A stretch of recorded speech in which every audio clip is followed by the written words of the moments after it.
A'udhu billahi minash shaitanir rajim. Bismillahir rahmanir rahim. Jama'a assalamu alaikum wa rahmatullahi ta'ala wa barakatuhu. Barkanmu da kasancewa a cikin wannan gida mai albarka, wato YouTube channel mai suna Sadiq Alolo 44. Da farko ku fara danna mana subscribe, sannan ku danna alamar ƙaraurawa domin samun sababbin shirye-shiryenmu a duk lokacin da muka ɗora. Mun gode. Farko dai muna ɗora abubuwan da suka shafi rayuwar mutane kala-kala na magunguna da kuma barori da addu'o'i, tare da kuma bidiyoyi na nishaɗantarwa da sauransu. A yau ma mun zo muku da sabon maganin hawan jini.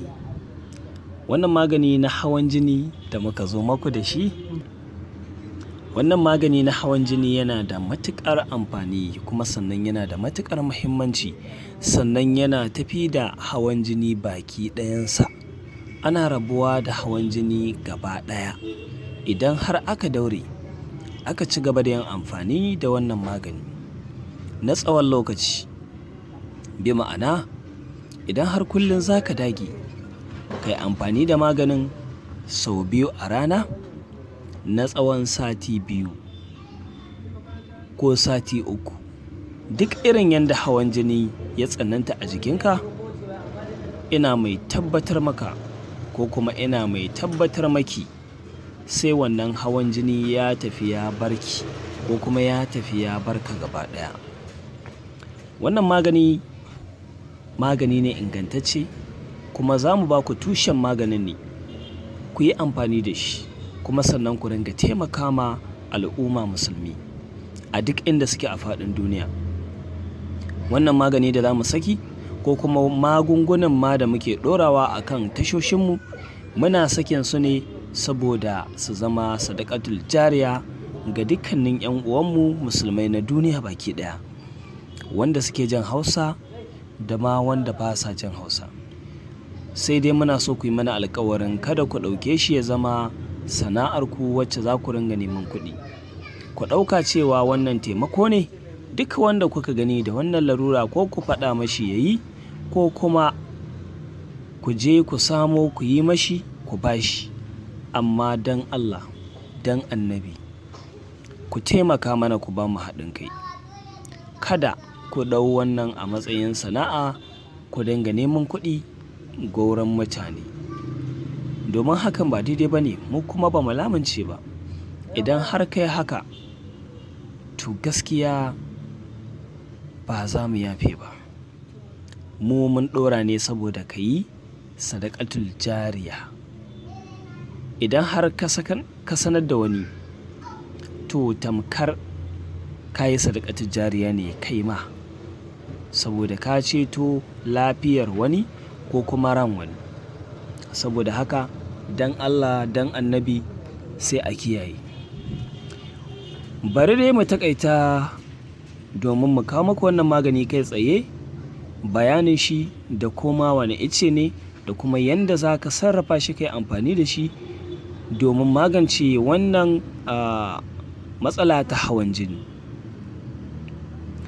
Shi dai wannan ice ba kowane ice ba ne ba, ice ne wanda kowa da kowa ma ya san shi a cikin al'umma. Kowa ya san bishiyar mangwaro. Idan ka san mangwaro, to mangwaro shi ne sirrin. Za ka samu ganyen mangwaro, ko kuma za ki samu ganyen mangwaro. Idan aka samu ganyen mangwaro, sai a wanke shi da ruwa mai tsafta, wato ruwa mai kyau, a cikin kwano ko kuma wani roba mai kyau kuma mai tsafta. Bayan an wanke shi, za a ɗan bar shi ya sha iska, wannan ruwa ya tsane daga jikin shi. Sannan sai a samu turmi na ƙarfe ko kuma na icce mai matuƙar kyau kuma mai tsafta. Idan ma har yana da wani datti jikin shi, ko kuma yana da wani abu, to ana da buƙatar a wanke shi ya wanku ya yi kyau sosai, domin tsaftacewa ba a so ya haɗu da wani abu. Bayan an gama wannan, sai a ɗauko ganyen mangwaro sai a zuba a ciki sai a daka, ma'ana a saɓa tunda ɗanye ne. Idan aka saɓa wannan ganyen mangwaro ya saɓu da kyau, sai a kwashe shi daga cikin wannan abu wanda aka daka shi. Bayan an kwashe shi, sannan sai a samu kwano ko a samu kofi ko a samu roba ko dai wani abu wanda za a zuba shi a ciki. Bayan an zuba shi, shi ma abun mai tsafta za a samu. Idan har aka aikata haka, sannan sai a samu nono original. Nono original, Fulani suna ce da shi kwason. A samu original wanda baya da mai kyau, wanda kuma bai yi tsami sosai ba, ko kuma ma in son samu ne a samu wanda baya da tsami. Idan aka samu wannan nono, sai a zuba a cikin wannan ganye da aka saba ko kuma aka daka, sai su gauraya. A bar shi ya jiƙa, ana motsa shi tsawon minti 2 ko minti 3. Bayan ya ɗauki wannan lokaci, sannan sai ku samu rariya, sai ku tace shi, nono ya fita daban, wannan tsakin na wanda aka saba ko kuma aka daka wannan ganye shi ma zai fita daban. Wannan ruwan wanda ka tace na nonon da ka haɗa shi da wannan magani, sai ka sha shi.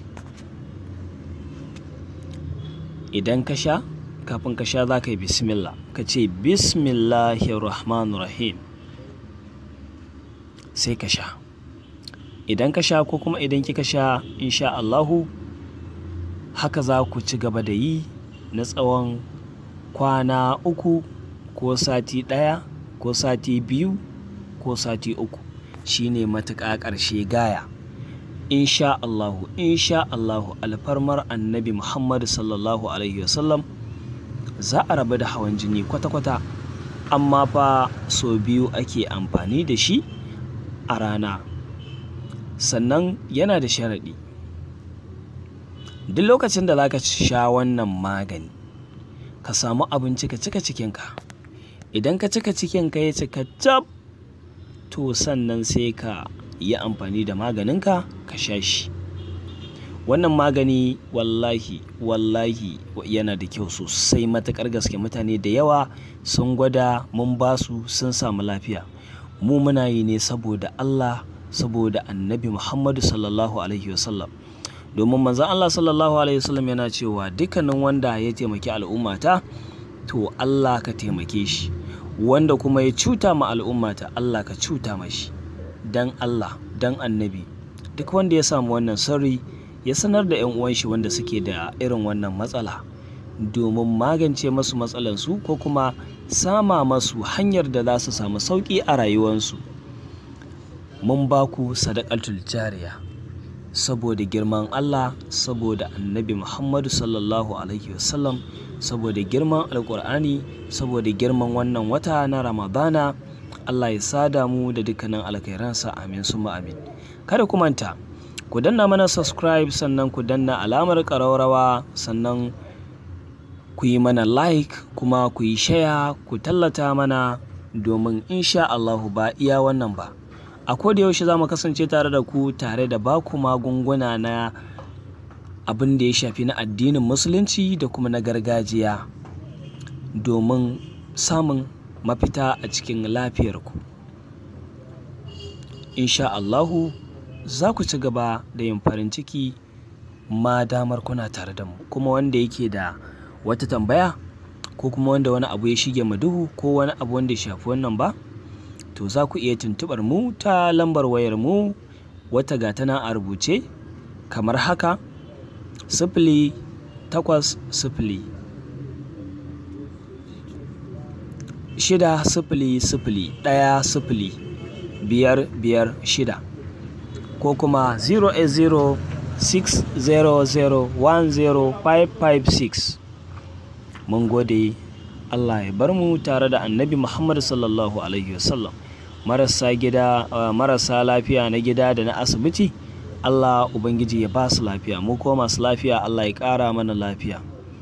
Za ku ringa kasancewa da mu a duk ranar Alhamis da Juma'a da Litinin da Laraba, insha Allahu har ma da Lahadi.